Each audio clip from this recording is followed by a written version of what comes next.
Welcome to The Exchange. I'm Guy Schoen, bringing you the biggest news and interviews from all around the business world. Coming up on the show, tech firms have their heads in the cloud, with companies set to spend billions on big data this year. And how far will companies go to protect the privacy of their users? We head to Hong Kong, where that particular tug of war is more fragile than ever.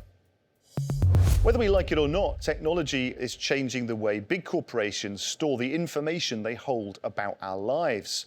There was the punch card in the 19th century, a floppy disk in the 1950s, and the USB flash drive in the early 2000s. But now cloud technology, the practice of storing data remotely rather than on local servers or computers, is fast becoming the norm, and companies are betting big on this virtual future.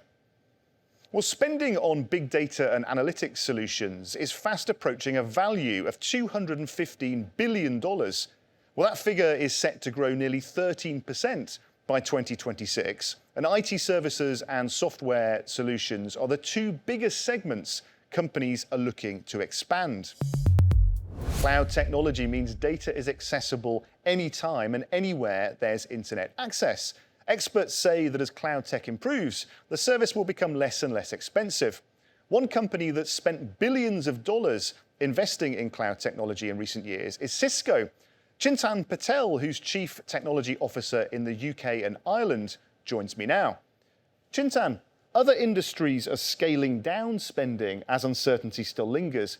How is Cisco keeping to its plan of wanting to expand its cloud business? Providing the right solutions for our customers at the right time. And that focuses, right now very heavily around hybrid work. What the conversation really is about now is around the way applications and services are consumed more digitally, which is led through applications. The urgency and need to connect remote workers, provide collaboration tools, have virtual healthcare appointments, education.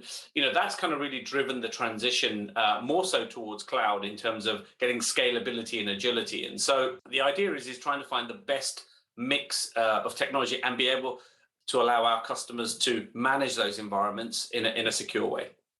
Thanks, Chintan. So, as Cisco's UK Chief Technology Officer says, the firm is turning uncertainty from the pandemic into opportunity to stay committed to serving its customers. Well, the business of big data is booming, but concerns remain about what companies do with the information they collect on us. There's always a risk of a data breach. We've seen it with credit card companies and telecommunication services. So how safe are we really in storing our information in the cloud? And how far should governments be putting pressure on big tech companies to protect people's data? I put this to Daniel Newman, founding partner and principal analyst of Futurum Research, who joined from New York. There's a bit of a bifurcation in market perception here. So I know we're trying to change laws globally to regulate more stringently, but at the same time, I think there's a real tricky situation for regulators and governing bodies around the world to figure out how do we keep consumers happy, but concurrently regulate big tech in a way where they're forced to be more transparent, to be more open in how they collect and utilize data, or just in general, what companies might know about us that could be harmful or, of course, can be very beneficial from their standpoint of go-to-market. Interesting points there. A delicate balance of regulating tech firms, but also ensuring the benefits of new technology. The data and privacy tug of war is more fragile in places like Hong Kong, which has seen widespread anti-government protests. Authorities recently changed its online privacy law to what it says protects people from doxing, which is the act of maliciously exposing a person's data online.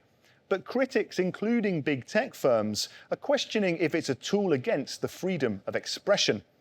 And how do Hong Kongers feel about all this? Joel Flynn finds out for us.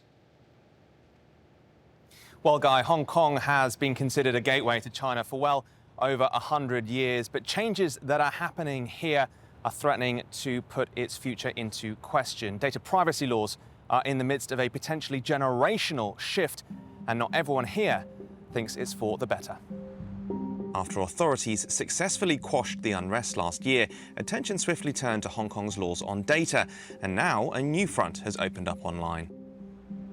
Particularly in the year 2019, there were about 5,000 cases. where people's personal information and personal data was used in a intimidating way.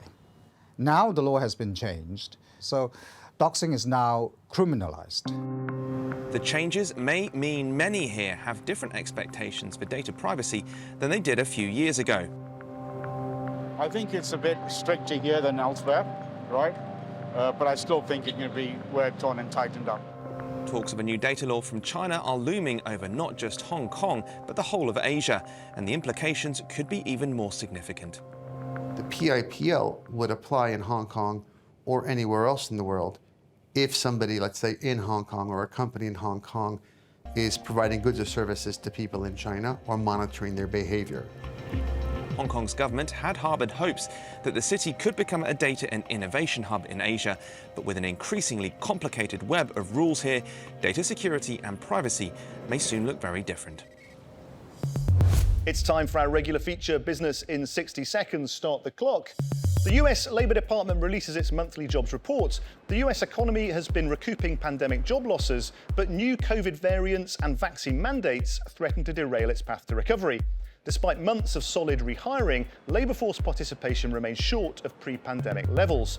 The number of active workers in the labour force is still down by about 2.4 million compared to February 2020.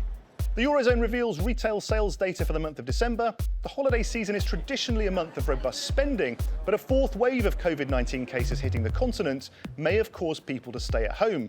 Rising inflation rates across the region is also biting into consumers' purchasing power.